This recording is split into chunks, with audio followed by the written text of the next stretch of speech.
Više od 4 stoljeća u malim obiteljskim radionicama na području Panonske Hrvatske njeguje se licitarski obrt. U Hrvatskoj danas nema više puno licitara ili medičara, no zadnjih nekoliko godina ponovno porasta zanimanje za proizvode licitarskog obrta. S nama je danas gospođa Nina Jecić, predsjednica udruge Hrvatski suvenir, s kojom razgovaram o tradicijskim obrtima i zanimanjima koje ova udruga promiče, a među njima u današnjoj emisiji ponajviše pozornosti posvećujemo licitarima. Udruga Hrvatski suvenir osnovana je krajem 2000. godine.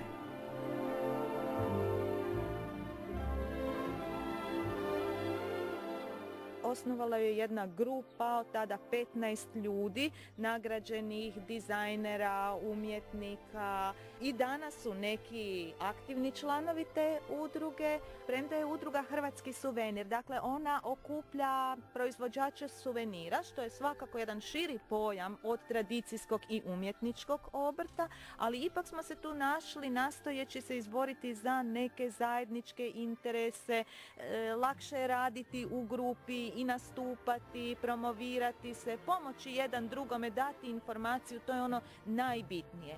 A ono na čemu radimo već intenzivno 2 godine, to je osnivanje podružnica na području čitave Hrvatske, tako da bi se stvorila jedna mreža podružnica zbog što bolje komunikacije, povezanosti, izlazaka na sajmove, propagande. U sklopu udruge imate i te brojne radionice u kojima ljudi uče kako se to izrađuje. Imamo dakle tu radionicu licitarsko-medičarskih obrta, zatim lončare, izrada keramike na lončarskom kolu.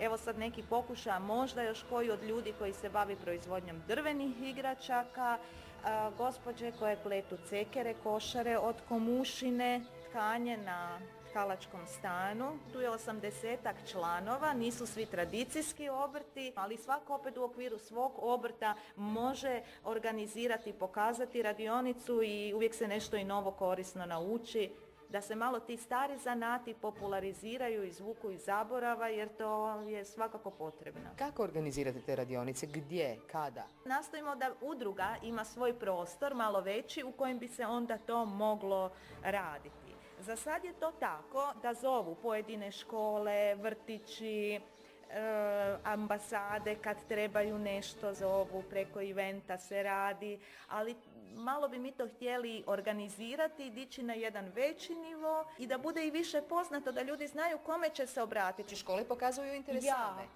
Jako. I vrlo je dekorativno onda i kad te radove složimo ili okitimo bor ili na kakvu oglasnu ploču pa se to napiše, naročito škole koje nose titulu eko škola, onda za svoj dan upriličuju ovakve radionice. Pokušavate sebi osigurati jedan prostor u gradu na kojem biste okupili mnoge ljude koji se bave tim tradicijskim obrtima, gdje bi s vremena na vrijeme pokazivali to što znaju, što rade već godinama, da se to ne zaboravi i da se radi i dalje. Postane turistička atrakcija kao što Venecija ima Murano staklo i sve turističke grupe vode se to pogledati, pa mislim da bi Zagreb zaslužio jedan takav prostor u kojem bi se stari zanati prezentirali, ne samo možda s područja tu panonskog dijela, Prigorje, Zagorje, zašto ne i Konavli, Konavlski vez, Hvarska čipka, mnoge stvari za koje ljudi uopće ne znaju da postoje i da se i grupe turista ciljano onda vode tamo u suradnji i mi smo se obratili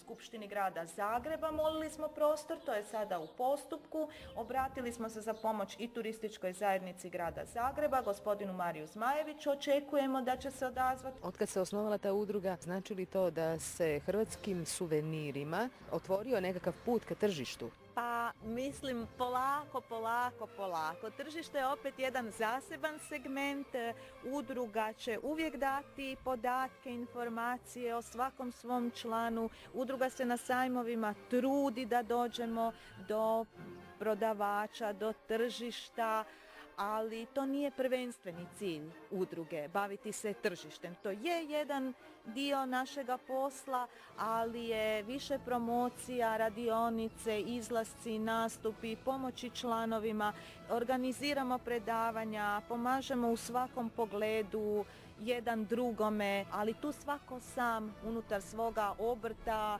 malog poduzeća mora se snaći. Ali u svakom slučaju djelovanje udruge može istaknuti određenog člana, može povezati sa određenim državnim institucijama da bi se ljudima pomoglo, da bi dobili neki poticaj. To je cilj, to je cilj.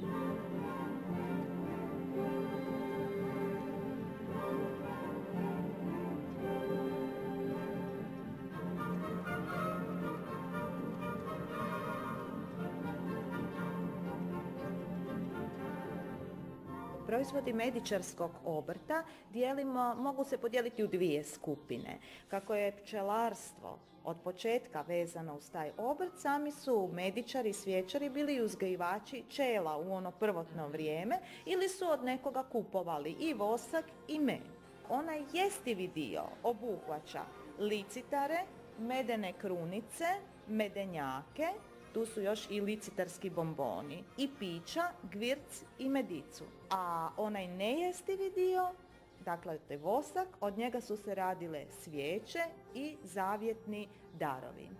Naš onaj tradicijski, baš hrvatski licitar kojeg mi imamo, koji je obilježje ovog područja, je jarko crvene boje, oslikan karakterističnim bijelo-žutim crvenim ukrasom. A opet kako se traži na proštenju ili na tržištu, javljaju se onda i plavi, žuti, zeleni licitari. Ljudi vole to jedno šarenilo, jer upravo to šarenilo medičarskog štanda daje posebno proštensko ozračje takvim mjestima gdje se licitari prodaju. Licitar je nastao zapravo od medenog, on je i danas medeni kolač. Nastaje u srednjem vijeku u samostanima ne kao suvenir, nego kao kolač, u kojega su se stavljali džumbir, klinčići, malo papra, muškatni oraščići i to je bio kolač. Dakle, ta proizvodnja kolača prerasta u obrt koji vremenom sve više i više liči na suvenir, a prvenstveno se radio nekada u drvenim kalupima. S drvenim kalupima se tijesto modlalo, oslikavalo. Šteher, ovakav metalni kalup za izrezivanje tijesta, tek početkom 20. stoljeća se uvodi u upotrebu. Prvotno se dakle u tim drvenim kalupima tijesto obrađivalo, koji su čak ponekad zbog štednje materijala bili i dvostruko oslikani. Imali ste s jedne strane jedan motiv, onda ga okrenete pa imate i drugi motiv. S druge strane, da. Da, oni su najčešće bili od drveta, to se izrezbarilo, drvo jasno u negativu, da bi onda na tijestu imali pozitivni otisak. Medičarstvo se zapravo preselilo, počelo je kao gradski obrt egzistirati da bi se kasnije preselio u ove seoske sredine. Početkom 20. stoljeća, posebno nakon Drugog svjetskog rata, zbog promjene načina života, velikog broja ljudi koji sa sela prelaze i počinju živjeti u gradovima, sve veće pojave industrijske robe, medičarstvo se povlači isključivo na selo i postaje obilježje proštenja. Danas možemo reći u zadnjih 4-5 godina opet se nekako ta situacija mijenja, nastoji se pretvoriti u vrhunski hrvatski suvenir, jer prvi spomen njih licitara imamo u 17. stoljeću na području Varaždina. Dakle, mi od 17. stoljeća u kontinuitetu najveća zastupljenost je tu u panonskom dijelu.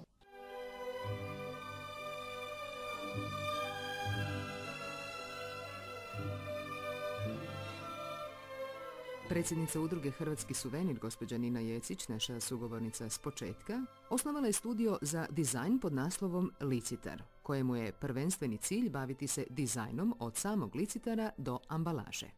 Trudili smo se da proizvod kao konačni ima svoju priču, objašnjenje čovjeku, bilo našem, bilo stranom turistu, dakle objasniti što on time kupuje, što to znači za Hrvatsku, kakva je vrijednost tog suvenira, ukratko, u jednoj rečenici. Ako nekoga zanima opširnija priča, opet smo se trudili jezikom zanimljivim svakome dati više informacija o tom obrtu i o drugim hrvatskim tradicijskim obrtima, što može pročitati na hrvatsko-engleskom na našim nekomercijalnim web stranicama. I onda nam je drugi korak bio ići i u online trgovinu, tako da imamo prvu suvenirnicu online trgovinu na hrvatskom webu, gdje dolaze upiti iz raznih dijelova svijeta. Adresa naša je www.licitar.hr.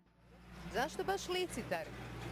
Pa Licitar je, evo, to mi je stvarno bila najveća ljubav, ne bih htjela nikoga sad možda staviti na drugo ili treće mjesto, ali tu su i drugi vrijedni obrti. Ima prekrasnih stvari koje ne pokazujemo dovoljno, od tog sam počela i sad imam već iskrivenih simpatija i što bi drugo, ali financijski još ne ide.